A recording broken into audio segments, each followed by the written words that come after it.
back to my channel. So in today's video, I did share a little bit about what my birthday diary vlog or visual diary was like, and I can honestly admit it was one of the most chill birthdays. It actually felt like a normal day, and I'm just grateful for that in a weird way, because while I had this expectation that I kind of wanted to go big or go home, I think I'm kind of grateful that I got to really spend it with people who matter the most in my life, like friends, community, family, and just also getting the opportunity to read people's messages and getting that opportunity to talk to them and like just appreciate the friendship, the relationships that we have, the opportunity that they get to watch me grow as a woman, and how I get to watch them grow as my siblings in Christ or my family. It was just such a blessing, and I'm grateful for that. So I hope you guys enjoyed the visual diary. But as we have entered into May, I did want to take the time to also just close off April with talking about my April faves. Like, I think we need that. I think we need to talk about my April faves, because my April faves might actually be something that you're like, I'm actually looking for something to watch, something to read, and you're like, I don't know what to read, I don't know what to watch, and maybe this is my recommendation to you as well. And let's get into it. Okay, so in my April faves, I did not really read or watch a lot of things. I did not read a lot of books. I didn't watch a lot of K-dramas or C-dramas or any movies. I won't lie, but I think it's also because in the March visual diary I did cover a little bit of what I did do in April, so I think the list had kind of shortened a little bit, but it's fine. Like, okay, so let's talk about the shows or the movies I watched. Okay, so I watched, number one, outside of the K-drama, I watched Still Shining. Now, I will not lie, this show was actually recommended by a fellow YouTuber, and she was like, just check it out. And I'm like, oh, by the description I feel like it's a K-drama. And she was like, yeah, it is. And I'm like, oh, okay. I won't lie, I don't think it's my favorite K-drama. I don't even think I really enjoyed it that much. I will give it a 3 out of 5 though. I think it was my favorite because I do love the main male lead actor. I do like his shows. I mean, I understand the main people love him from GOT7, and I'm like, yes, I used to stand GOT7 as well, but I genuinely like separating him from GOT7, not in a mean way, but just separating what he did in music and how he's performing as an actor. I am genuinely impressed by his work, number one, and I've watched one of his previous shows. I mean, yeah, it was Our Unwritten Soul, and I cannot deny the fact that this guy can act. Wow, like he can really portray the emotions that are needed in that scene. Like, you like looking, like, I'm not really somebody who can cry or get emotional, but when he like steps into this emotional role, and I really realized that I think in those two shows, this one, Our Soul Unwritten, or Our Unwritten Soul, and as well as Still Shining, I feel like he's really this character that has to experience and feel intense emotions, and I feel like he really performs really well in those roles.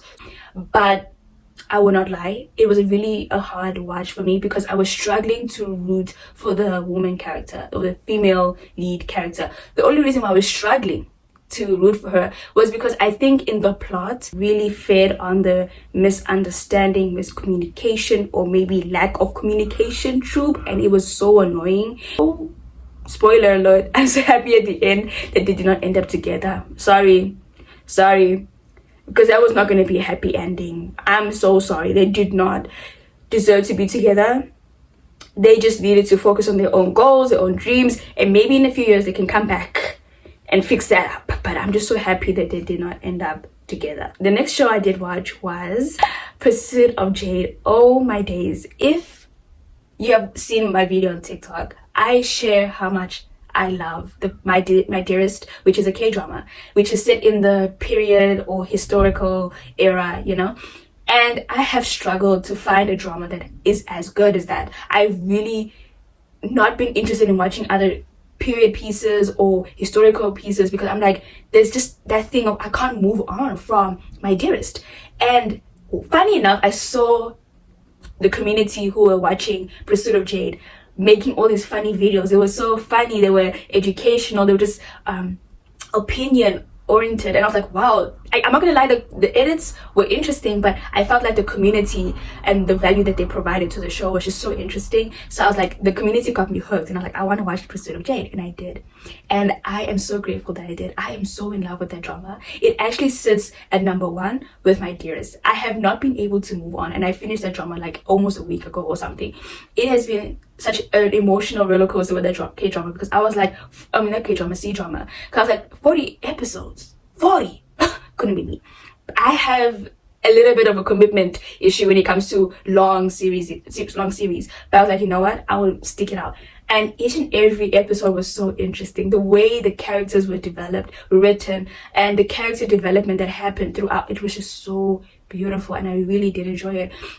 I would recommend it to almost everybody. If you, like, I'm not gonna lie, as a Christian, I was a bit worried because there was some scenes that were put in edits on TikTok and stuff, and I was like, yo, I don't think I want to watch that. I don't feel like it's good for my spirit, you know. But I realized that there was one scene that was removed because it did not meet the standards, and it's removed on Netflix and the other I think it's a Chinese platform, forgive me if I'm wrong, that is showcasing the show. So if you want to watch the show and you want more of a clean version, like a PG, maybe a PG, like a 13, you know, age restriction kind of vibes, then I would definitely recommend that you watch it on Netflix and on the platform that is broadcasting the show. It was so good. It was, for the most part, like, I just loved it. I can't even like explain even more. I think my favorite character was the bird or the falcon. That was my favorite, mainly because I've never seen them get like incorporate something like that, like a bird or a falcon, into a story like that, and for it to get so many strays. I felt like they were just like bullying the bird at this point. I was like, oh my days. So I just think it deserves like my favorite character. Obviously, the actors and the actresses did so amazing, and I love the show for them. And I just also really say that let's watch it on the sites that we're supposed to watch it on, so that we can show them that we're really supporting them. So that's enough for the movies that I've watched, all the shows that I've watched. I want to speak about the book that I read. I only read one book in this month of April, and I really have been reading this book since last year. I'm not gonna lie, I've been reading this book since last year, and it was The Next Conversation. It was really interesting to read how a lot of the things I say can sometimes seem like, oh, but I'm being humble and meek, but in actual fact, it's just annoying. Like, it's that kind of thing of when somebody says no offense, but, and you know the next thing they're gonna say is offensive, so just don't say no offense, you know what I mean? So sometimes he also just say a lot of things about how many of us in our next conversation, we shut down and we say things that kind of make it seem like our value is not important. And I realized I say a lot of those things. Like, he was giving examples, and I was like, yeah, I say that. I say those things because sometimes I feel like either my value could be irritating or like annoying to somebody, or my value to try and seem like I'm not trying to boss that person around, I start like degrade myself just a little bit, just so that I don't come off as mean, or, you know. And I just realized that the way that doesn't make me look humble, it just affects how people look at me. People don't look at me like, oh, she's so humble and meek, and no. People don't look at me like that. They just see somebody who's not going to say anything that is of their value. Because if I treat it like it's not of value, how is anybody else going to treat it like it's not of value? So it was such a good read. I'm not going to lie, it can be overwhelming when you realize like, oh my word, I say this in every conversation. How am I supposed to change this around now? Like, how am I supposed to just become somebody who doesn't use these things in her vocab or in the way she presents herself? But I feel like one thing he did say in his book is take one thing and then try it. Don't try to do everything at once. Like, just take one thing, focus on it, try to perfect it, and then move on to the next. Once you've perfected that, move on to the next thing. Nonetheless, I just wanted to share how much I enjoyed these things, how much I enjoyed my birthday, and just how I closed off April. So yeah, thank you so much for joining me on this video, and I hope to see you next time. Bye.